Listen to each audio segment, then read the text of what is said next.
Good morning students. बेटा आज हम आपकी सेकंड बुक का फर्स्ट चैप्टर करेंगे फाइनेंशियल स्टेटमेंट। देखिए बेटा, फाइनेंशियल स्टेटमेंट होता क्या है, पहले तो आप इस चीज को समझिए। आपने देखा जब आपने फर्स्ट बुक के चैप्टर्स किए तो आपने देखा कि एक बिजनेसमैन सबसे पहले जो एंट्री करता है वो कौन सी बुक में करता है, जर्नल में। कहाँ में करता है, जर्नल में। फिर आपने देखा इस जर्नल का क्लासिफिकेशन किया, cash book, purchase book, sales book, purchase return, sales return, ये सब बनाई। उसके बाद हमने इस जर्नल के बाद क्या सीखी बेटा, लेजर पोस्टिंग, ये भी हम सीख चुके हैं। लीजर पोस्टिंग के बाद आपने बनाना सीखा बेटा ट्रायल बैलेंस, जो कि आपका पिछला चैप्टर था। अब जो मैं बात समझाने जा रही हूं वो सुनिए। देखिए, जर्नल में एंट्री साल भर चलती रहती है, लेजर पोस्टिंग साल में चलती रहती है, ट्रायल बैलेंस आप कभी भी बना सकते हो। लेकिन बेटा आप मुझे बताइए, जर्नल बनाने से या लेजर बनाने से या ट्रायल बैलेंस बना लेने से क्या बिजनेस का प्रॉफिट और लॉस का पता लग सकता है? क्या बिजनेस की फाइनेंशियल पोजीशन का पता लग सकता है? आंसर होगा नहीं, नो, हमें पता नहीं चलता है।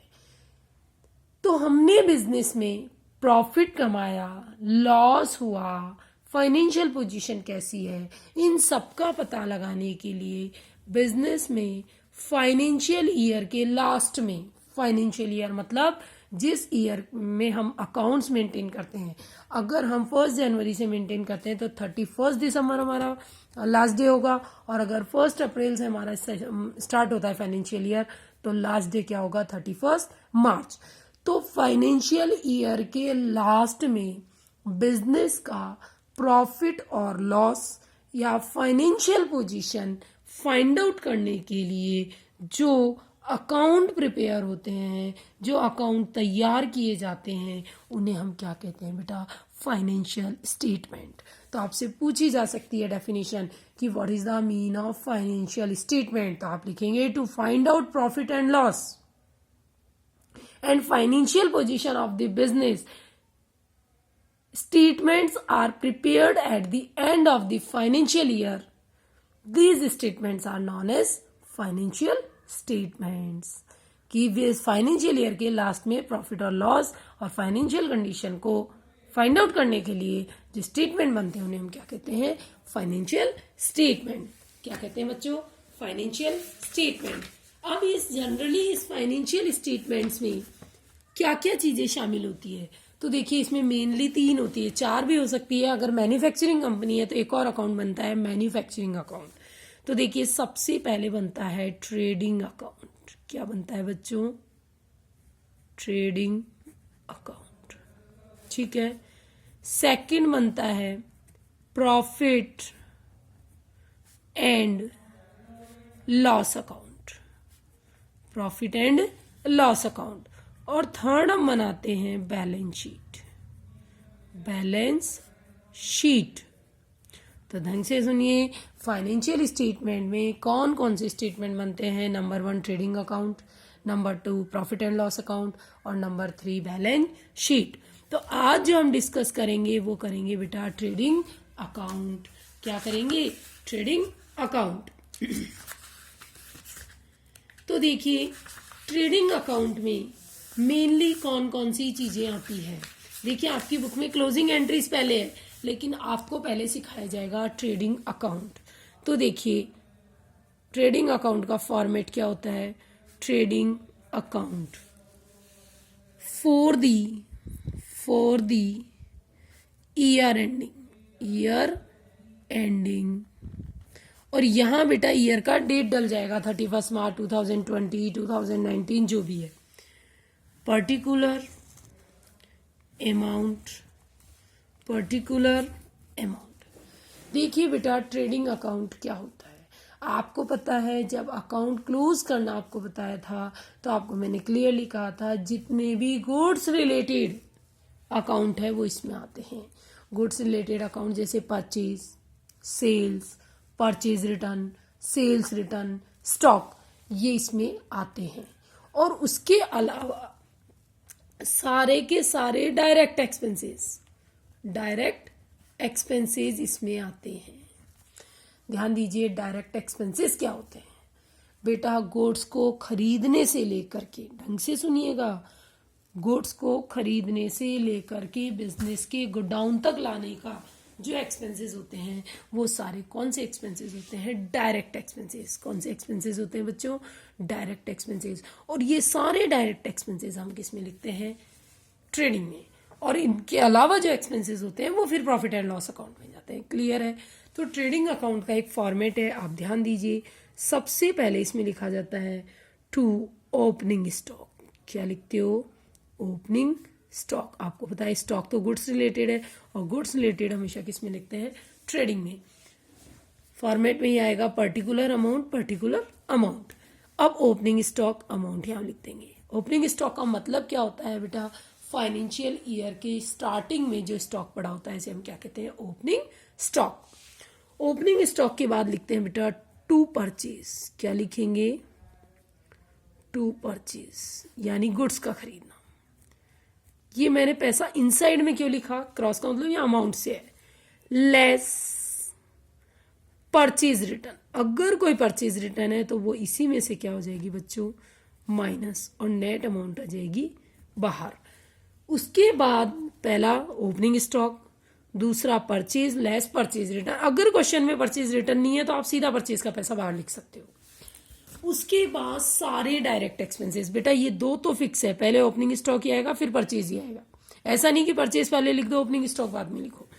लेकिन उसके बाद सारे डायरेक्ट एक्सपेंसेस कौन से हैं? मैं फिर याद दिला दूं, जो गुड्स को खरीदने से लेकर गोडाउन तक लाने के लिए लगते हैं। जैसे कैरेज, तो टू कैरेज, टू वेजेस, ये भी माल खरीदने पे लगता है। To import duty, to import duty, to dock charges, ठीक है, टू कार्टेज,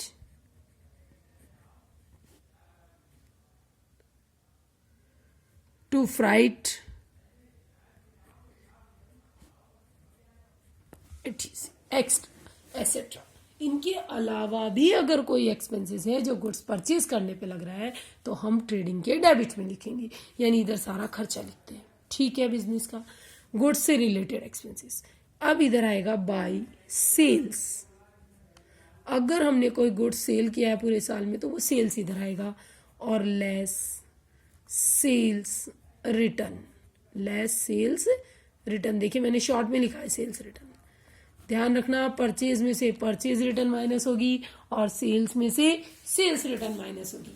परचेज में से परचेज रिटर्न और सेल्स में से सेल्स रिटर्न। और फिर आएगा by closing stock. By closing stock. Closing stock का मतलब क्या है? फाइनेंशियल ईयर के लास्ट में, फाइनेंशियल ईयर के लास्ट में अगर कोई स्टॉक पड़ा है तो वो कौन सा स्टॉक होगा? Closing stock. और शुरू में है तो वो ओपनिंग स्टॉक। तो आई थिंक समझ में आ गई होगी ट्रेडिंग अकाउंट में कौन कौन सी चीजें आती हैं। एक बार फिर से सुन लीजिए।